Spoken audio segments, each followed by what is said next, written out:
Pacar mantan kakak kembarku keluar dari penjara. Kakakku merasa kasihan pada mantan pacarnya yang tidak bisa menemukan pasangan, tapi juga khawatir menikah dengannya. Catatan kriminal akan mempengaruhi pekerjaan anak-anaknya kelak. Jadi dia menyamar sebagai aku untuk menikah dengan mantan pacarnya. Sebulan setelah menikah aku dianiaya sampai mati. Saat membuka mata aku kembali ke hari ketika kakakku membujukku untuk menikah dengan mantan pacarnya. Aku langsung setuju. Hari mendaftar, aku mengambil kartu identitas kakakku. Menjadi pengganti tidak ada artinya. Cinta sejati harus yang asli. Lan, Jiang Chao tampan, bukan? Kakak kembarku Song Xiao Xiao menggoyangkan lenganku. Aku tiba-tiba terbangun dan melihat orang di depanku. Aku mundur tanpa sadar. Rasa sakit yang luar biasa dari pukulan tongkat di tubuhku membuat jiwaku gemetar dan keringat dingin mengucur. Aku mengangguk tanpa sadar. Kalau begitu, sudah diputuskan. Lan, kamu sudah dewasa. Tidak punya pacar. Nanti ada Jiang Chao. Aku bisa tenang. Dia berbicara tanpa henti. Akhirnya aku sadar bahwa aku hidup lagi. Hidup lagi pada hari ketika Song Xiao Xiao membujukku untuk bersama mantan pacarnya. Song Xiao Xiao dan Jiang Chao adalah pasangan yang sangat akrab. 5 tahun lalu, Jiang Chao terluka karena melindungi Song Xiao Xiao. Song Xiao Xiao khawatir menikah dengan orang dengan catatan kriminal. Akan mempengaruhi anak-anaknya yang ingin bekerja di pemerintah. Lalu mereka berpisah. Tapi setelah Jiang Chao keluar, dia tidak bisa mendapatkan pekerjaan atau pacar. Song Xiao Xiao yang masih mencintai Jiang Chao merasa kasihan. Memutuskan untuk menjodohkanku dengan Jiang Chao. Tentu saja aku menolak. Tapi setelah aku menolak, keesokan harinya, Song Xiao Xiao mencuri identitasku. Dengan wajah yang sama denganku, mendaftarkan pernikahan dengan Jiang Chao. Bahkan memberikan sertifikat pernikahan sebagai hadiah kejutan untukku. Penjara telah memeriksa dan merehabilitasi dia. Di masa depan akan lebih dapat diandalkan. Aku tidak tahan menamparnya. Tapi tamparan ini membawa bencana bagiku. Orang tua menyalahkanku, sudah menikah, tidak punya pacar, kenapa tidak dicoba? Kakakmu melakukan ini demi kebaikanmu. Sudah sebesar ini belum punya pacar. Kamu tidak malu, kami malah merasa malu. Tanpa izin dariku, mereka memberikan kunci rumahku kepada Jiang Chao. Jiang Chao diam-diam masuk ke rumahku, mendaki ke tempat tidurku tengah malam, memegang dan menyentuhku. Aku terbangun ketakutan. Saat bersiap menelepon polisi, Jiang Chao memukulku. Dia mencekik leherku dan bertanya, berani menampar Song Xiao Xiao lagi? Dia merampas uangku, membunuh anjingku, mengambil ponsel dan komputerku, mengurungku di rumah, tidak memberiku makanan atau minuman. Setiap kali kesal memukulku, sampai aku mati dipukuli. Tidak menyangka, aku hidup lagi. Aku menahan tanganku yang gemetar. Menahan hasrat untuk menghancurkan mereka. Song Xiao Xiao masih dengan ceritanya yang sama. Jiang Chao telah diperiksa dan direhabilitasi oleh penjara. Akan lebih bisa diandalkan di masa depan. Lagi pula, kamu wanita tua yang tidak menarik. Selain cari uang tidak bisa apa-apa. Sudah tidak laku lagi. Menjadi wanita terlalu kuat. Tidak ada pria yang mau. Aku memutar mata. Menahan rasa jijik dan menambah Jiang Chao sebagai teman. Tambah teman dulu. Lihat dulu bagaimana.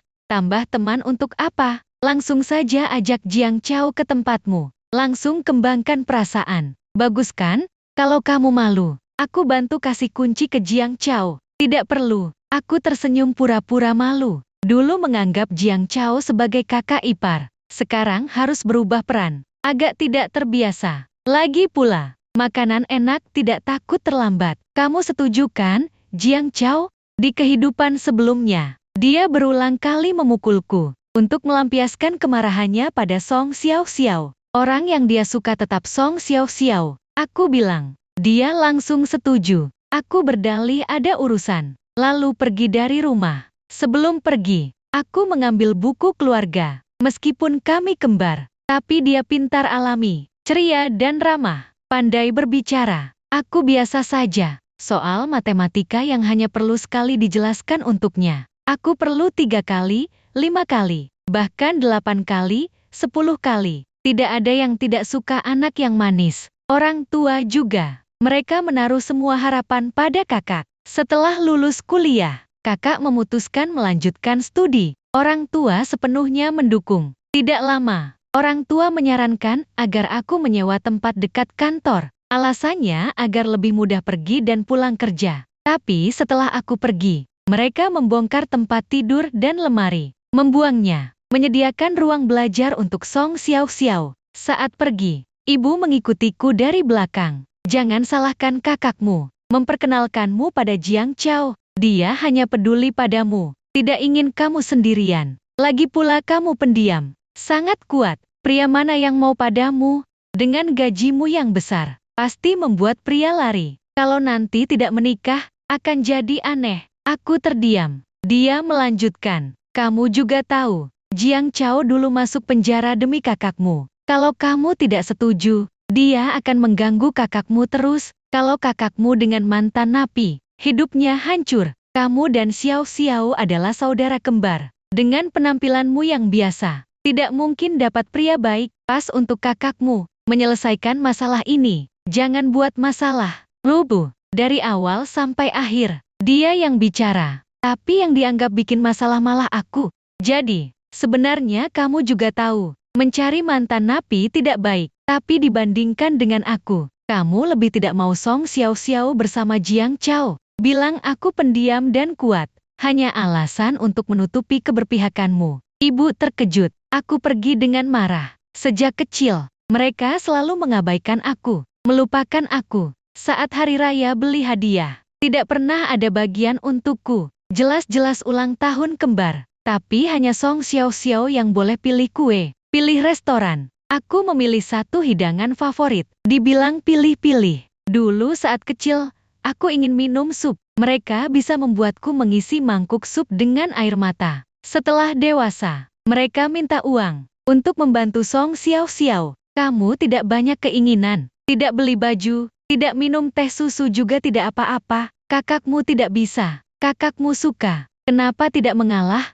Kakakmu begitu sayang padamu. Kemudian, aku menabung, membayar uang muka. Ibu tahu, menyalahkanku tidak memberitahu keluarga. Kalau tahu punya uang banyak, bisa belikan kakak tempat kuliah. Yang tidak tahu mungkin pikir universitas milik keluarganya. Yang paling tidak bisa ku terima. Setelah mereka tahu aku dipukuli oleh Jiang Chao, berdiri di pihak Jiang Chao. Mereka bilang, anak perempuan yang menikah seperti air tumpah. Sebagai wanita, harus mengurus rumah. Dipukul memang seharusnya. Kamu pendiam. Padoh, sudah ada yang mau bagus? Song Xiao Xiao kadang datang. Lan, jangan salahkan Jiang Chao memukulmu. Istri mana yang, seperti kamu, keluar rumah terus?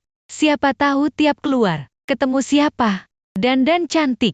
Dia berpura-pura baik, mengambil semua tas dan baju sepatuku. Demi langit dan bumi, Jiang Chao tidak punya pekerjaan. Dia mengambil uangku dan menghabiskannya dengan boros.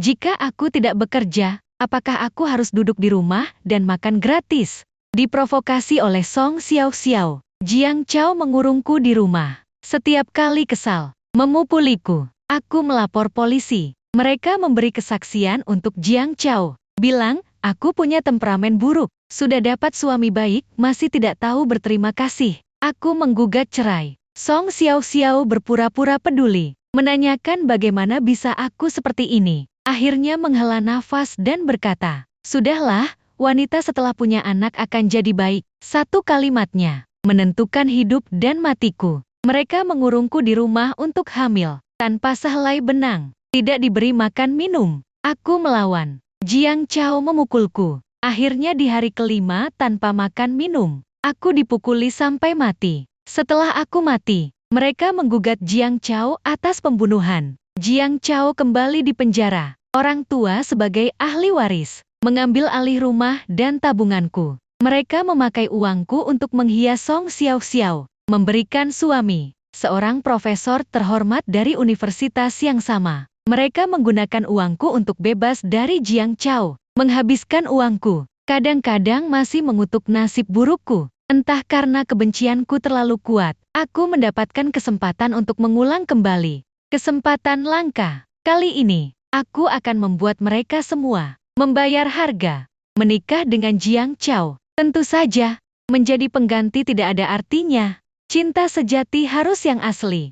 Setelah menambah Jiang Chao sebagai teman, aku berbincang sedikit dengannya. Dalam percakapan, menyatakan kekagumanku padanya saat itu. Berkorban dengan berani melindungi kakak. Juga mengatakan dalam hatiku, selalu menganggapnya sebagai kakak ipar. Berhasil membuat Jiang Chao merasa sedih. Setelah kerja, aku berdandan. Aku dan Song Xiao Xiao sangat mirip, hanya berbeda dengan tahi lalat merah kecil di ujung mata. Hampir sama. Song Xiao Xiao punya tahi lalat, aku tidak. Aku memberi diri sendiri tahi lalat, pergi ke taman kota di sudut perjodohan. Di sini penuh dengan poster mencari pasangan. Aku juga menempelkan satu untuk kakak. Di bawah wajah cantik, adalah deskripsi yang aku tulis untuk kakak. Penuh kasih, bersedia dengan hati baik, mengubah mantan napi. Semakin berat kejahatannya semakin baik. Alamat lengkap keluarga, alamat dan kontak tempat kerja. Semua aku lampirkan. Mantan napi selalu kesulitan menikah. Kesempatan bagus seperti ini, mereka tidak akan melewatkan. Setelah menempelkan, aku mulai memantau rumah. Keesokan harinya, ada yang datang. Ada bekas luka panjang. Dari ujung mata melewati hidung hingga dagu. Tampak sangat menakutkan. Dia menilai Song Xiao Xiao, cukup cantik, aku suka. Aku sudah membunuh 2 orang, baru keluar. Puas, Song Xiao Xiao langsung lemas. Tapi tidak ada orang di rumah. Dia harus menghadapi. Dengan gemetaran menukar kontak, dengan gugup membujuk pergi. Song Xiao Xiao menendang kursi, menelpon ibu. Bu, aku tidak mau bersama pembunuh. Apakah Lan Lan? Dia tidak mau bersama Jiang Chao. Jadi ingin menyakitiku. Ibu langsung marah. Aku akan menelponnya. Kalau berani, aku akan menamparnya. Aku tidak tahan tertawa. Sama-sama mantan napi. Hanya Song Xiao Xiao yang boleh mengenalkanku. Tidak boleh aku mengenalkan Song Xiao Xiao. Apa alasannya? Telepon ibu segera datang. Aku tidak angkat. Ponsel berkedip beberapa kali. Dari orang tua. Kemudian, ibu mengirim beberapa foto. Semua dari pembunuh itu. Menanyakan, apakah untuk balas dendam pada Song Xiao Xiao, menyebarkan informasinya. Aku tidak membalas satupun. Di kamera, orang tua yang mendapat kabar. Kembali, Song Xiao Xiao langsung masuk pelukan ayah. Dia menangis. Ayah bagaimana? Dia pembunuh. Orang seperti itu, sekali membunuh, sifat jahatnya tidak hilang. Jika benar bersamanya, aku akan dibunuh. Ayah menepuk punggung Song Xiao Xiao. Tidak akan, jangan khawatir. Aku tidak akan membiarkanmu menikah dengan pembunuh. Pasti Song Lan. Kalau tidak mana ada kebetulan. Anak nakal ini, aku salah menilainya. Kupikir setelah menikah dengan Jiang Chao, kita tidak perlu khawatir. Jiang Chao mengejar Xiao Xiao. Xiao Xiao bisa dengan bangga mencari pria muda yang sukses. Aku menggertakkan gigi. Ternyata mereka dari kehidupan lalu. Sudah sepakat, menyerahkan Jiang Chao padaku. Menyuruhku menyelesaikan masalah ini untuk Song Xiao Xiao. Sia-sia aku kira mereka benar-benar khawatir. Dengan sifat pendiamku, tidak akan dapat pasangan. Orang itu datang lagi. Katakan saja dia salah. Yang suka pembunuh adalah Song Lan. Kontak dan alamat, berikan pada Song Lan. Lagi pula dia sudah setuju dengan Jiang Chao. Satu lagi tidak masalah. Ayah memutuskan. Melihat ini, aku langsung mematikan kamera. Aku tidak mengerti. Sama-sama anak perempuan. Kenapa mereka begini padaku? Aku juga tidak mau jadi pendiam. Tidak bisa berkata manis. Setelah kerja, aku bertemu Jiang Chao. Dengan tulus, membicarakan masa depan. Menyarankan dia jangan berharap terlalu tinggi. Mulai dari pengiriman makanan, pengiriman barang, lalu kembangkan diri. Akan mendapatkan pekerjaan yang bagus. Di depan dia, aku kadang-kadang membuka kamera. Jiang Chao melihat beberapa kali. Tidak tahan bertanya, kamu nonton TV? Oh bukan, ini kamera rumah. Aku terlalu sibuk. Rumah jauh, hanya bisa melihat dari kamera. Orang ini siapa? Di layar ada sesuatu. Jiang Chao tiba-tiba bertanya dengan emosi. Aku kaget melihat pria dengan bekas luka bertukar kontak dengan Song Xiao Xiao. Aku pura-pura tidak tahu. Menderen, tidak kenal, tapi dengan kakak. Di layar, pria itu tiba-tiba memeluk dan mencium Song Xiao Xiao. Song Xiao Xiao mungkin karena takut. Dia tidak melawan. Aku diam-diam melihat Jiang Chao. Hati-hati berkata, tidak dengar kakak pacaran. Jiang Chao bertanya serius. Ada suara. Sebelum aku jawab, dia cepat mengambil ponselku. Mengutak-atik. Segera, terdengar suara pria. Tidak terlihat. Kamu punya selera berat, penuh kasih. Semakin banyak membunuh semakin baik. Cocok jadi wanitaku. Jiang Chao bernapas berat. Urat menonjol. Jangan marah. Mungkin salah paham. Sama-sama pembunuh. Kalau kakak suka, tidak mungkin pilih yang lain daripada kamu. Lagi pula, kamu membunuh demi dia. Jiang Chao penuh amarah. Langsung pergi. Aku memanggil beberapa kali. Tentu tidak mengikuti. Aku ganti ke restoran seharga 2.000. Makan enak. Di kehidupan lalu, aku hemat. Tidak makan. Tidak belanja. Akhirnya, semuanya jatuh ke tangan Song Xiao Xiao. Dia menginjak jasadku. Memakan darah dagingku. Membentuk diri jadi sosialita. Menjadi pemenang besar. Uang yang sulit kuperoleh. Kali ini, mereka tidak akan bisa menghabiskannya. Jiang Chao segera datang ke rumahku. Dia menarik keras Song Xiao Xiao. Bertanya kenapa memilih pria dengan bekas luka. Bukan dia. Dia setidaknya lebih tampan. Lebih muda. Dia mengamuk. Song Xiao Xiao terkejut ketakutan. Tidak tahu harus menjawab apa. Tapi dia tidak menjawab, membuat Jiang Chao semakin marah. Song Xiao Xiao dengan cepat wajahnya memerah. Ibu maju menenangkan. Ayah panik lari ke dapur mengambil pisau. Dia menunjuk Jiang Chao dan berkata, Jiang Chao, ku beritahu. Segera lepaskan. Kalau kamu menyakiti Xiao Xiao sedikit saja, aku tidak akan membiarkanmu. Jiang Chao tertawa dingin. Aku tahu, kamu sengaja menyingkirkanku dan mendorongku ke Song Lan. Semua orang di rumahku bertengkar. Ayah tidak berani benar-benar membunuh. Jiang Chao baru keluar, juga tidak berani benar-benar melukai. Akhirnya, tetangga yang tidak tahan melapor polisi. Polisi datang, membawa pergi Jiang Chao. Setelah Jiang Chao pergi, ibu menelepon. Song Lan, apakah ini perbuatanmu? Kamu tidak mau bersama Jiang Chao? Katakan saja, kenapa kamu melukai kakakmu? Apa hatimu tidak merasa sakit? Tidak peduli apapun caranya. Kalau ada pembunuh lain yang datang ke Xiao Xiao, kita putus hubungan. Dengan kepintaranmu yang tidak seberapa, selamanya tidak akan ada yang peduli padamu. Lucu sekali, seolah-olah mereka sangat peduli padaku. Aku menikmati pelayanan bintang 5 dari pelayan. Dengan heran berkata, Bu, bicara apa? Aku sibuk sekali. Sikap acuh tak acuh membuat ibu terkejut. Bukan kamu. Kalau bukan dia siapa lagi? Ayah mengambil telepon. Song Lan, ku beri peringatan. Kalau terjadi sesuatu pada Xiao Xiao, aku tidak akan melepaskanmu. Harapan terakhir, hilang sepenuhnya. Ayah, ibu, aku hanya tahu, ada karma. Kalau terjadi sesuatu pada Xiao Xiao, dia yang mencari masalah. Lagi pula, bicara harus berdasarkan bukti. Tanpa bukti, hanya fitnah. Meskipun kita keluarga, tidak bisa. Jiang Chao sepenuhnya hilang dari hidupku. Setelah keluar, Song Xiao Xiao melangkah. Dia mengikuti. Sementara Song Xiao Xiao sudah menyusahkan para pembunuh. Ponselnya penuh panggilan. Berbagai pembunuh mengikuti dari rumah hingga ke kantor, sekolah memberi cuti panjang. Song Xiao Xiao marah sekali. Pasti Song Lan. Hanya dia yang sangat membenciku. Dia menghancurkan barang milikku di rumah. Meskipun mereka berkali-kali memberikan informasi tentangku, tapi rumah yang kubeli di kompleks elit, tanpa pengenalan wajah tidak bisa masuk. Di kantor sudah kuberitahukan,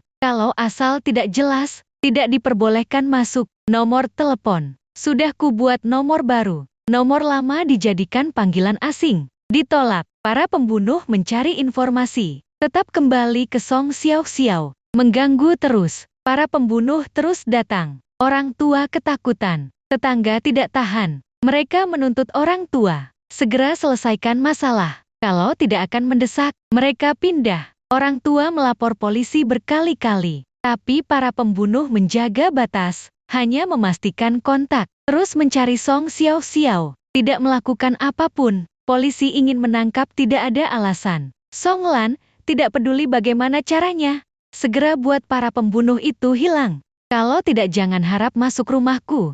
Ayah menelepon, memberi ultimatum terakhir. Aku tidak peduli. Mereka punya cara baru. Mereka membawa barang-barang ke tempatku. Selama ini, aku terus memantau rumah. Sudah tahu rencana mereka. Aku sudah pesan hotel. Pindah sementara. Sebelum pergi, aku mengganti kunci password. Menghitung waktu sudah cukup. Aku membuka kamera depan pintu. 3 orang mencoba password dan sidik jari. Tidak bisa masuk. Menendang pintu bergantian. Song Xiao Xiao kesal. Pasti dia. Ayah menaruh tangan di pinggang. Menunjuk ibu berkata, telepon dia. Suruh pulang.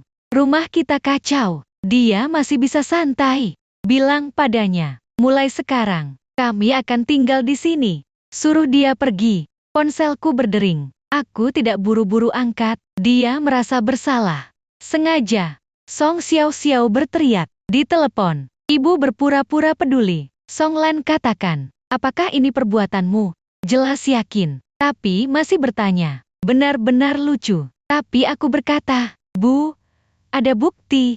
Kenapa banyak bicara? Suruh pulang. Ayah berteriak. Tidak bisa. Aku tugas keluar kota. Ibu pura-pura sedih. Song Lan, tidak usah bahas. Siapa yang melakukannya? Tidak tega. Melihat kami diganggu para pembunuh. Bu, waktu menyerahkan Jiang Chao padaku. Pikirkan bagaimana dia akan memperlakukanku. Aku juga anak kalian. Tidak tega. Song Xiao Xiao menikah dengan pembunuh. Tidak. Aku seumur hidup bergumul dengan pembunuh. Tapi Jiang Chao berjasa pada kakakmu. Kamu tidak bisa membalasnya. Meski sejak lahir kembali, aku tidak berharap pada mereka. Tapi mendengar ini, hatiku terasa sakit. Aku berusaha tersenyum, membalas. Baiklah, semoga balasanku membuat kalian bahagia. Aku lama tidak menghubungi Jiang Chao, mau menikah dengan Song Xiao Xiao, tapi dia tidak setuju. Jiang Chao kecewa marah. Siapa bilang? Ku jelaskan padanya. Dia tidak tahan, dikejar para pembunuh. Akhirnya setuju menikah. Benarkah? Tentu kembar memang bagus, selain sifat beda. Semua sama. Aku kembali memberi tanda merah. Bertemu Jiang Chao di catatan sipil. Semua dokumen lengkap. Proses lancar. Pulang. Bereskan barang. Pindah ke rumahku. Di rumahku ramai. Kamu bisa tenang. Aku meniru cara Song Xiao Xiao. Manja pada Jiang Chao. Jiang Chao langsung setuju. Untuk menunjukkan kesetiaan. Aku menyerahkan akta nikah. Malam itu, Jiang Chao dan orang tua yang baru pindah. Song Xiao Xiao. Bertengkar hebat, memegang akta nikah. Jiang Chao tidak mau pergi, langsung tidur di kamar Song Xiao Xiao. Song Xiao Xiao menangis putus asa. Orang tua menikah dengan pembunuh. Bagaimana hidupku nanti? Seumur hidup, tidak bisa angkat kepala. Anakku, tidak bisa jadi pegawai. Jiang Chao tertawa dingin. Song Xiao Xiao, saat kamu minta tolong, bukan begitu. Aku dan Song Xiao Xiao cukup cantik. Waktu sekolah. Aku murid biasa, rambut pendek bertahun-tahun. Song Xiao Xiao beda, ceria, suka berdandan, selalu memotong rok seragam, memperbesar kerah, bentuk tubuh cantik, menarik banyak orang. Jiang Chao suka. Song Xiao Xiao yang cerah, selain orang normal, juga menarik. Pengangguran yang mesum. Di gang tempat Song Xiao Xiao dan Jiang Chao berkencan, seorang pengemis menyerang, meraba Song Xiao Xiao. Di gang gelap, Song Xiao Xiao hampir diserang. Dia memanggil Jiang Chao, mengatakan kalau diselamatkan, akan selalu bersamanya. Ketakutan, Jiang Chao mengambil batu bata dan menyerang. Dia memukul pengemis dengan keras. Setelah sadar, pengemis sudah mati. Kamu ingin menyingkirkanku, mendorongku ke Song Lan. Di kehidupan selanjutnya, ponselku penuh panggilan dari orang tua. Mereka tidak bisa masuk rumahku. Lalu datang ke kantor mencariku. Di depan rekan kerja memarahiku. Tidak tahu terima kasih. Sia-sia kakakmu sangat baik. Ayah memukulku dengan alat pemadam. Berani menyakiti kakakmu. Mati saja. Aku merasa teraniaya. Bukannya ayah, ibu yang bilang. Memintaku membalas budi untuk kakak. Aku sudah lakukan. Ibu mengangkat tangan hendak menampar. Berani membantah. Tapi syukurlah aku tidak pernah merendahkan diri. Tidak seperti orang, sudah bermain dengan pria sejak SMP. Entah berapa kali ada yang mati di rahim. Dua orang tua itu marah sekali. Mereka berusaha menangkapku. Kamu berani menggantikan Xiao Xiao untuk menikah. Kamu harus hidup menggantikannya. Jangan harap kami akan membantumu di kehidupan lalu. Sebenarnya aku punya kesempatan membatalkan pernikahan dengan Jiang Chao. Tapi orang tua dan Song Xiao Xiao mencari koneksi. Bilang pada hakim, Song Lan dan Jiang Chao saling mencintai. Song Lan yang mengajukan pernikahan. Kami memang peduli Jiang Chao pembunuh. Tapi siapa suruh Song Lan suka? Dia bekerja, mengurus rumah, ingin punya anak, pasti stres. Jiwanya terganggu. Mereka takut aku lepas dari Jiang Chao. Jiang Chao pergi ke Song Xiao Xiao. Aku melihat rekan kerja yang menatap aneh. Lapor polisi. Orang tua yang terlalu khawatir kakak suka pembunuh. Jiwanya terganggu. Dua orang itu karena mengganggu ketertiban umum. Dibawa polisi. Polisi meminta Song Xiao Xiao menjemput. Tapi Song Xiao Xiao sibuk dengan Jiang Chao. Saat orang tua tidak di rumah, Jiang Chao mengikat Song Xiao Xiao di tempat tidur. Memanfaatkan situasi. Song Xiao Xiao tenggelam dalam keputusasaan. Saat dia ingat orang tua. Saat itu orang tua keluar penjara. Langsung pulang. Dia bergegas. Memarahi orang tua yang lelah. Ayah, ibu kemana? Tahukah kalian? Aku disakiti Jiang Chao. Hari di penjara tidak mudah. Ibu sakit pinggang. Ayah karena tidak terima. Dipukul beberapa kali. Sekarang berjalan terpincang. Orang tua tidak menyangka demi Song Xiao Xiao. Tidak mendapat simpati. Tapi dimarahi, ditanya. Mereka ingin membela Song Xiao Xiao. Tapi setelah beberapa hari di penjara, mereka butuh istirahat. Ayah, ibu bicara. Ayah lelah. Tidak sabar berkata. Apalagi yang mau dibicarakan? Sekarang sudah menikah, sudah tidur, hidup saja begini. Mendengar ini, semua orang terkejut. Song Xiao Xiao tidak puas berteriak. Ayah juga tahu salah bicara. Aku tidak bermaksud, aku sudah tahu. Di hatimu, aku hanya bisa berteriak manja. Tidak seperti Song Lan yang serius. Aku sudah tahu, kalian lebih menyukai dia. Dia kembali ke kamar, membanting pintu. Menunggu orang tua seperti biasa, membujuk dengan barang kesukaan. Tapi kali ini, mereka terlalu lelah. Setelah berdiri di ruang tamu sebentar, mereka kembali ke kamar, ingin beristirahat. Song Xiao Xiao menunggu lama orang tua tidak datang. Berteriak membuka pintu. Aku tahu kalian lebih suka Song Lan.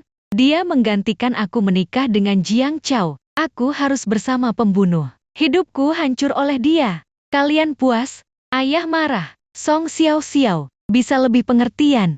Ayah dan anak bertengkar hebat. Song Xiao Xiao yang lama tidak berani keluar. Lari keluar. Orang tua mungkin merasa aneh dengan kata-kata Song Xiao Xiao. Tapi aku tidak. Sejak kecil, aku tidak sepandai dan pandai bicara Song Xiao Xiao. Tapi aku diam mengamati sekitar. Dulu, ayah menjual buah. Saat ayah sibuk, aku memberi kantong pada pembeli. Menimbang, menghitung uang. Setiap kali pembeli memuji, Song Xiao Xiao tersenyum manis, menyenangkan orang tua. Lama-kelamaan, setiap kali aku membantu orang tua, Song Xiao Xiao yang mendapat pujian. Kalau aku ingin menjelaskan, orang tua tidak sabar, mendorongku. Mereka bilang, aku tidak sepandai dan mengerti seperti kakak, hanya bisa berdiri seperti kayu. Mereka tidak pernah berpikir, itu semua aku yang melakukan. Di mata mereka anak yang cerdas dan mengerti, hanya tipuan. Song Xiao Xiao selalu khawatir, suatu hari akan ketahuan.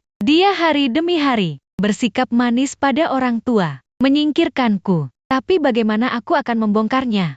Topeng hanya terasa nyata, kalau dibuka sendiri. Jiang Chao merasa situasi aman, santai makan minum di rumah. Saat semua sadar, Song Xiao Xiao sudah keluar sehari semalam. Mereka buru-buru mencari. 2 hari penuh. Mereka baru menemukan Song Xiao Xiao di bawah jembatan. Saat itu, dia sudah tersiksa. Tangan dan kaki terikat. Pengemis dan pembunuh bergantian. Song Xiao Xiao luka parah. Darah banyak dibawa ke rumah sakit. Dokter harus mengangkat rahim. Orang tua tidak bisa menerima. Kembali peduli padanya. Jiang Chao dengan jijik. Song Xiao Xiao memang tidak bisa berubah. Kalau tahu akhirnya berurusan dengan pengemis. Dulu aku tidak akan menolong. Biaya pemulihan Song Xiao Xiao mahal. Orang tua meneleponku. Kalau kamu membayar biaya Song Xiao Xiao, kami tidak akan memaafkan.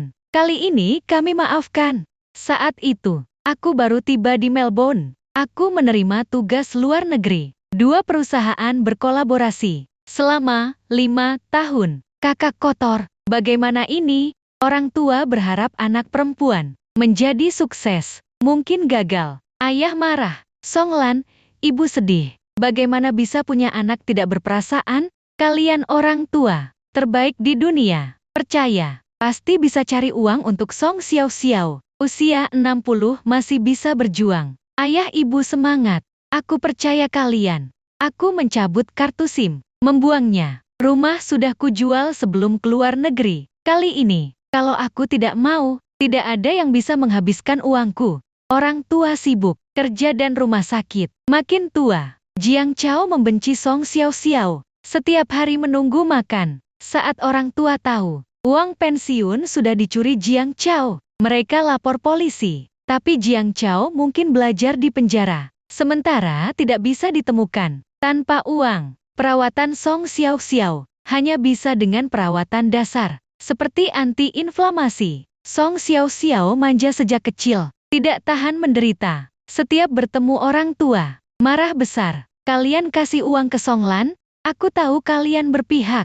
Orang tua merasa Song Xiao Xiao trauma diperkosa pengemis. Tidak berpikir panjang. Tapi Song Xiao Xiao mengutuk setiap hari. 2 orang itu tidak mau menjelaskan. Song Xiao Xiao melihat semua ini. Semua kepura-puraan ini akhirnya meledak ketika mereka tidak bisa membayar biaya pengobatan Song Xiao Xiao dan membawanya pulang. Barang-barang kalian semua seharusnya milikku.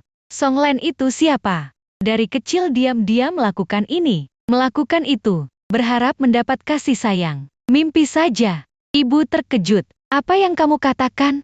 Maksudku selama ini kalian mengira semua itu aku yang melakukannya. Padahal Song Lan yang melakukannya. Puaskah kalian? Orang tua menjerit. Bagaimana mungkin? Kalian pikir tidak mungkin. Tapi memang dia yang melakukannya.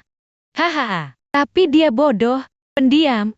Tidak pandai menjelaskan. Aku bilang aku yang melakukan. Kalian percaya. Mencium, menyayangi. Dia berdiri sendirian. Sungguh bodoh. Ayah ibu akhirnya ingat. Berapa kali aku berdiri di belakang Song Xiao Xiao. Ingin bicara. Selalu diabaikan. Song Xiao Xiao bilang dia yang melakukan. Kalian percaya. Selama bertahun-tahun. Kamu gila. Ibu berteriak. Menampar Song Xiao Xiao. Kenapa kamu begitu cemburu? Dia adikmu. Cemburu bu. Song Xiao Xiao memegang wajah. Kenapa tidak bilang? Suka orang yang suka menyanjung. Selama bertahun-tahun. Tidak pernah lihat Song Lan sedih.